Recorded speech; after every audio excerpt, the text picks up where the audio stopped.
Kapag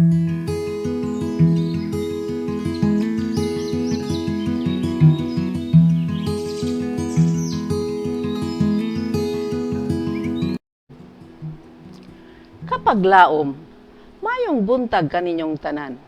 Ang atong hilisgutan karong Hulyo 29, giuluhan og ang mensahe ngadto sa kabatan-unan. Ang atong teksto makita sa 1 Juan 2:14. Gisulatan ko kamo mga amahan, kay kamo nakailaman kaniya nga diha sa sukad pa sa sinugdan. Gisulatan ko kamo mga batan-on, kay kamo kusgan man ug ang pulong sa Dios nagapabilin diha kaninyo ug inyong gidaog ang dautan. Kapag laom, ang mga bata ug kabatan-unan sa ilang labas nga talento, kusog ug kaisog, ang ilang abtik nga pagtubag mao'y gusto sa Dios ug iyang gitinguha sa pagdala kanila ngadto sa pagkauyon uban sa Dios nung magbubuhat. Ang mga anak sa ingon na nagbarog sa dalan sa pagpili, sa matag kilid ang pagdani sa kalibutan, sa pagtagbaw sa kaugalingon o sa pagpatuyang nagatawag kanila palayo sa dalan nga gihatag alang sa mga linukat sa Dios. Ang ilang kinabuhi mahimong panalangin o tunglo, nagadepende sa pagpili nga ilang gihimo. Sila iya ni Kristo.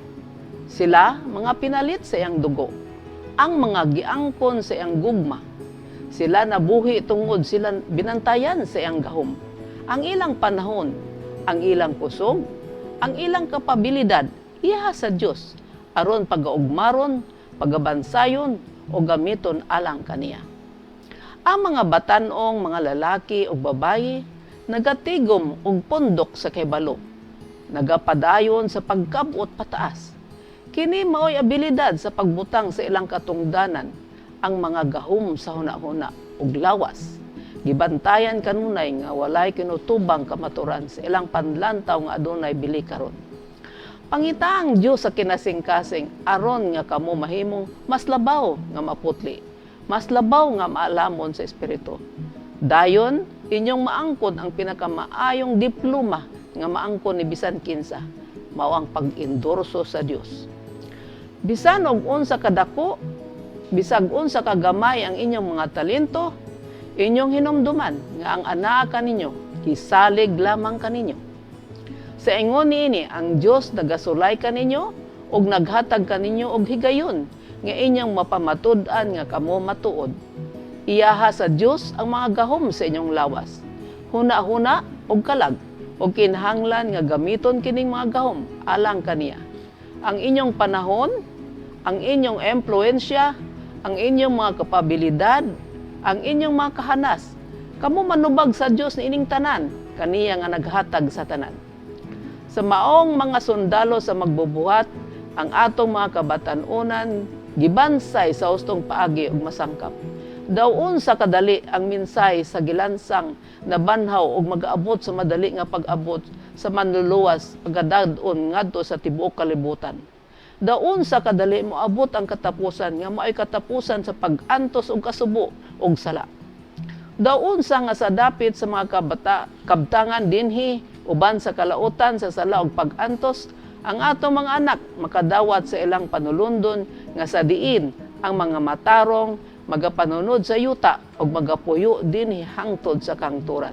Salmo 37:29. Kapag laom, ang Dios nagtinguha nga gamiton sa mga bata ug kabatan-unan ang ilang mga talento, kusog, kaisog ug pagkadali mopasakop sa pakigiuyon sa langit nung magbubuhat. Sila kanunay nagabarog sa tunga sa duha ka dalan ug kinahanglan magapili sa ilang pagalaktan. Sa ilang pagpili nga pagalaktan, mahimo sila nga panalangin o usa ka tunglo. Ilang hinumduman nga sila iya ni Kristo. Pinalit sa iyang dugo, busa ang ilang panahon o mga kapabilidad, ilang pagabansayon o pag-aaswagon, aron sila gamiton sa Dios sa ilang buluhaton.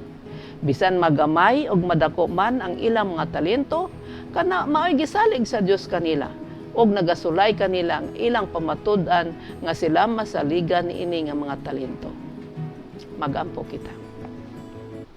Dios og mahigugmaon namo nga man sa langit, tagampo kami nga ikaw magatabang sa among mga bata ug kabatanunan, nga ila untang maamgo nga ikaw naghandom nga ilang gamiton ng ilang mga talento, kusog ug kabas ug diha sa imong buhat, ug ikaw nagpaabot kanila nga ilang paasuwagon ng ilang mga abilidad ug talento nga imong gisalig kanila, ug ilang ipakita nga sila ang ayan sa mga talento nga imong gisalig kanila, sa ngalan ni Hesus. Amen.